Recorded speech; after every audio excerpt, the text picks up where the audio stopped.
Et comme chaque lundi, nous retrouvons Ilan Grelzamer, professeur en sciences politiques à l'université Bar-Ilan de Tel Aviv pour la semaine israélienne d'Ilan Grelzamer. Bonjour Ilan. Bonjour Eva, bonjour. Bonjour. La rentrée scolaire en Israël est menacée par un mouvement social des enseignants. Les négociations avec le ministère des Finances sont totalement bloquées. Est-ce que ça peut avoir un impact sur le vote des Israéliens pour les prochaines élections en novembre? Et est-ce que ça en a un d'ores et déjà sur la vie politique en Israël? Eh bien, certainement, si vous demandez à un Israélien aujourd'hui même ce qui le préoccupe, c'est la rentrée des classes le 1er septembre, puisque pratiquement chaque année en Israël, à l'approche de la rentrée, c'est là que le syndicat des enseignants euh, essaye d'obtenir le maximum du gouvernement.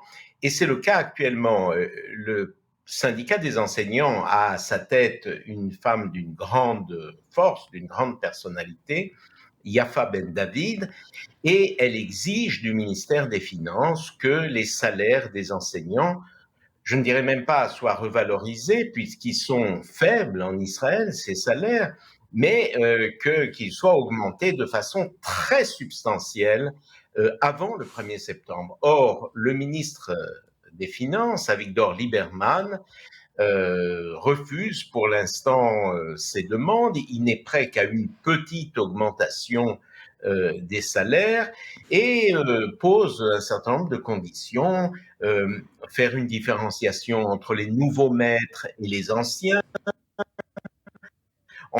Cela refusé par le syndicat des enseignants et on se dirige, je ne dirais pas vers le mur, mais vers une grève le 1er septembre. Alors, cette grève le 1er septembre, est-ce qu'elle a le soutien des Israéliens et plus particulièrement des parents d'élèves ou pas du tout?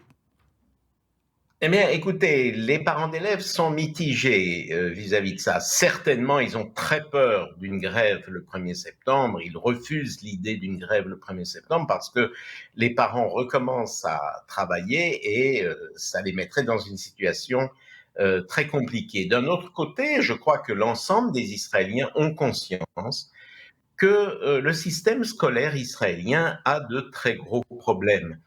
C'est important à savoir pour vos auditeurs français parce que c'est extrêmement différent en Israël. Les salaires des enseignants sont véritablement trop faibles. C'est quelque chose qui n'encourage pas les jeunes à aller vers cette carrière et qui fait que chaque année, il y a des centaines et des centaines d'enseignants qui renoncent et qui se dirigent vers une autre profession. Donc les parents d'élèves d'un côté soutiennent les maîtres, mais ne voudraient certainement pas d'une grève le 1er septembre. Ilan Grelzamer, en France aussi, on a des problèmes de salaire d'ailleurs avec les professeurs. Mais est-ce que ce type de mouvement social, ce type de revendication, ça peut avoir un impact sur le vote des Israéliens, donc pour les prochaines élections prévues en novembre? En général, quand il y a des mouvements sociaux, on a plutôt tendance à penser que si les gens les soutiennent, le vote va davantage pencher à gauche. Est-ce que c'est le cas aussi en Israël ou pas du tout? C'est totalement décroché. Non, en Israël, c'est décroché. En fait, ça aura des implications pour la raison suivante. Il y a actuellement un gouvernement de transition, un gouvernement où figure Yair Lapid, où figurent d'autres ténors de la politique israélienne. Et si il y a une grève le 1er septembre et que les parents, c'est-à-dire une grande partie du pays, sont extrêmement fâchés, extrêmement mécontents, ils risquent de sanctionner l'actuel gouvernement. Donc de sanctionner Yesh Atid, de sanctionner Israël Beitenu du ministère des Finances. C'est ça. Ce n'est pas en termes de droite et gauche en Israël, c'est en termes de savoir si les parents auront les enfants sur le dos à la maison le 1er septembre ou non. Et là, à telle proximité des élections, il risque d'y avoir des conséquences graves pour le gouvernement actuel. Des conséquences graves pour le gouvernement actuel, Ilan Grelzamer, parce que le gouvernement actuel, vu que les négociations sont totalement bloquées, serait tenu comme responsable si jamais les enfants ne rentraient pas à l'école le 1er septembre, c'est ça? Oui, je crois que actuellement, Yair Lapid a compris ce danger, le Premier ministre actuel. Il est entré depuis à peine quelques jours dans cette affaire en essayant de rapprocher les points de vue, voire même d'imposer une solution. Mais à mon sens, il est intervenu un peu tard.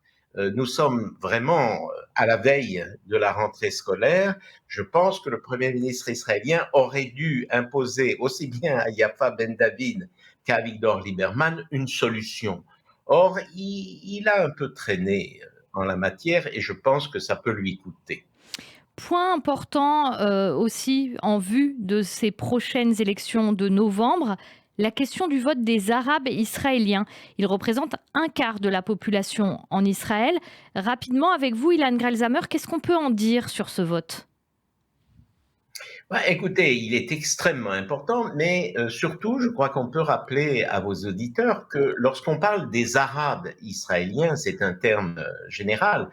Il y a là, au fond, tous les non-juifs, mais il y a des Druzes, il y a des Arabes, il y a des Arabes musulmans, des Arabes chrétiens de différentes dénominations, et ils n'ont pas tous la même idée quant à un problème fondamental qui est celui de leur intégration à la société israélienne.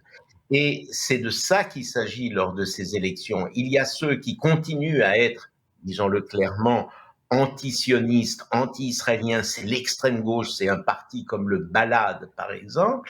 Et il y a ceux, à l'inverse, comme Mansour Abbas et le RAM, qui ont fait la preuve qu'ils pouvaient s'intégrer au gouvernement israélien, à la coalition gouvernementale.